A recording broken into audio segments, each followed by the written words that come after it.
My name is Waffles Mcgrawl, and I'm a government whistleblower turned political commentator, and this is the last 24 hours in the news. Today is June 21st, 2025. It is currently 10:41 a.m. Mountain Standard Time. These are the news highlights for the United States for the last 24 hours. The gross old man who paints himself orange claims to be open to Israel-Iran ceasefire.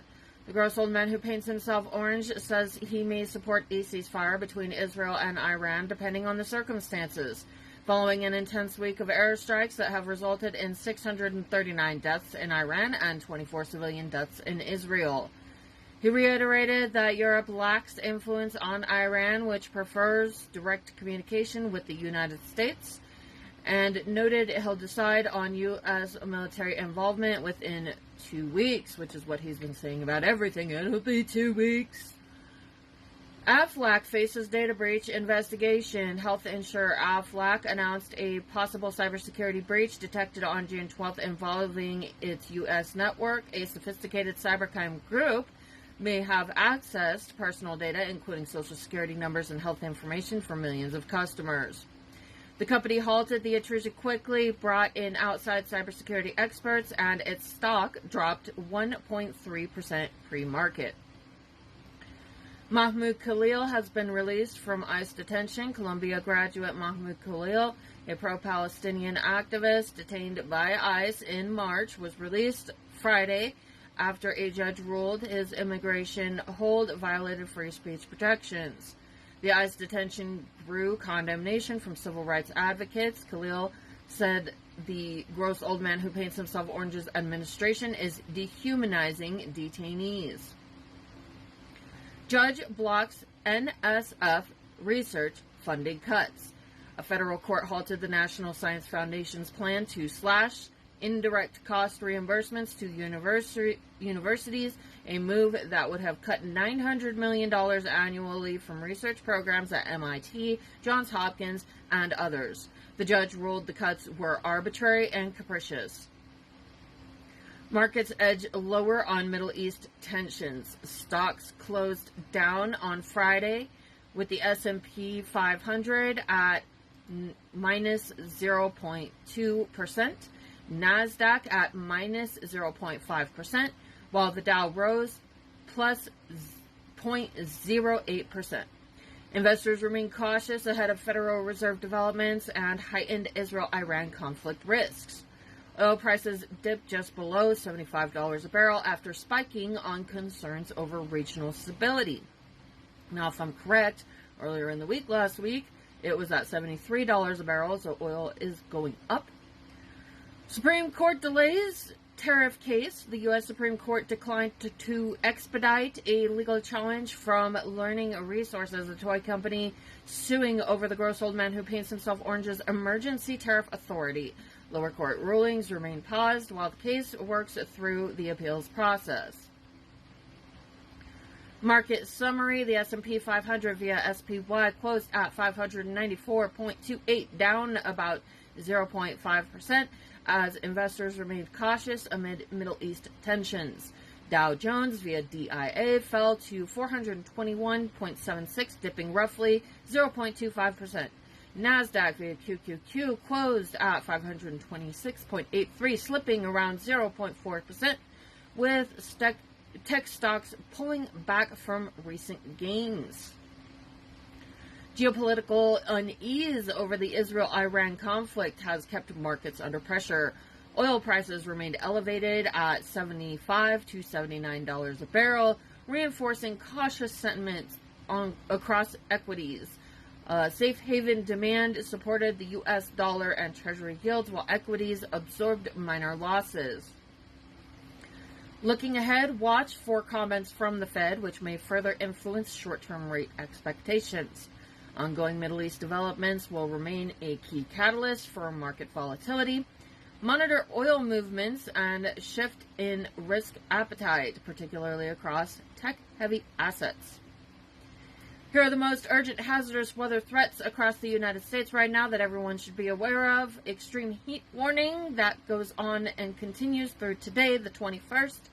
Temperatures soaring in the low 100s, 102 to 105 across central and eastern regions, accompanied by strong winds. Risks: heat exhaustion, heat stroke, dehydration, especially for the elderly, children, and outdoor workers.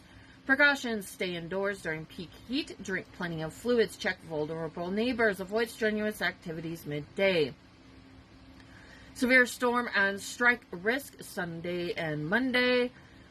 Sunday, June 22nd afternoon and evening, strong thunderstorms expected, bringing heavy rain, large hail, damaging winds, flash flooding, and a tornado threat. Monday, June 23rd, continued risk of damaging storms, especially across the central U.S., with hazards similar to Sunday: wind, hail, and heavy downpours. Areas of concern would include the northern plains, upper Midwest, along a frontal zone stretching into the heartland. Critical fire weather: Southwest and Great Basin across the Four Corners region and Great Basin, very dry air and gusty winds are creating critical fire weather conditions. Risk: rapid wildfire in ignition and spread in already parched vegetation. Tornado alerts for the northern plains. Active tornado and severe thunderstorm warnings have been issued in north central Minnesota, counties of Beltrami, Hubbard, Cass, and Itasca. Early this morning, with storms producing tornadoes, 70 to 90 mile per hour winds, hail up to 1.25 inches, 1.25 inches. Immediate action required in affected counties. Seek sturdy shelter. Debris and power outages are likely. What you should do for a heat wave: plan activities in the morning or evening, use AC or visit cooling centers, never leave people or pets in parked vehicles. Storm and tornado threats: keep NOAA weather radio or local alert apps on, identify safe interior shelter space, stay away from windows. Fire precaution: adhere to fire bans, avoid open flames or mowing dry grass. Immediately report any smoke or fire sightings. Flash flooding: avoid driving through flooded roads. You don't know how deep that water is. Stay aware of flood watches and warnings in your area. These hazards: extreme heat, tornadic storms, and fire risk are overlapping and require proactive participation. If you'd like region-specific action steps, be sure to check online or monitor your local news. Here are the top international news highlights from the past 24 hours. Israel-Iran conflict continues. Fresh missile exchanges early Saturday saw retaliatory strikes. Israel targeting Iranian missile infrastructure and Iran launching missiles over Tel Aviv and Haifa.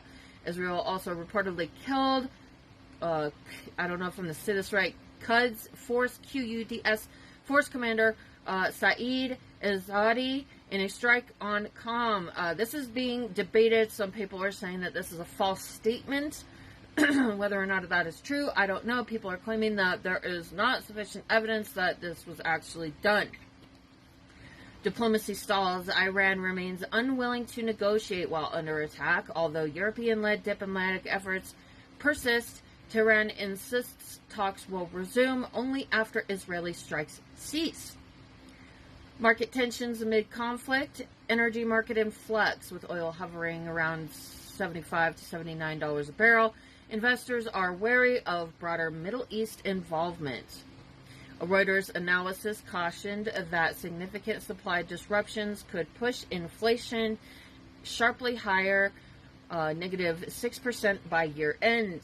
Safe haven movements. The U.S. dollar and gold attracted attention while equities held fairly steady, pending evolving conflict dynamics. Taiwan warns on U.S. debt risk. Taiwan's central bank governor flagged concerns over rapidly rising U.S. national debt, cautioning it could undermine confidence in Treasury bonds though the dollar's reserve status remains intact.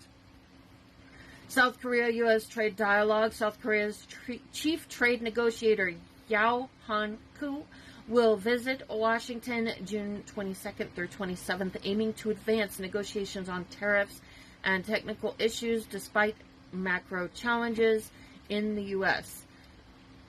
Korea trade relations. So the Olympics is great. And Johnny, for the others, you know, the World Cup, Johnny is the head of it. We had our top people, Wasserman. They all came in on the Olympics, and then I saw Johnny.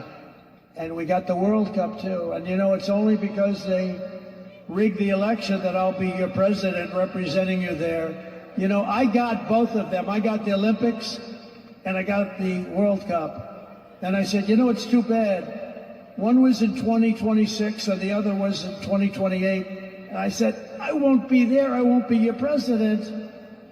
But then they rigged the election, and now we won, so I'm going to be your president for the Olympics and for the World Cup. So, Johnny, thank you for the World Cup, and everybody, thank you for the Olympics. We're going to have a great time.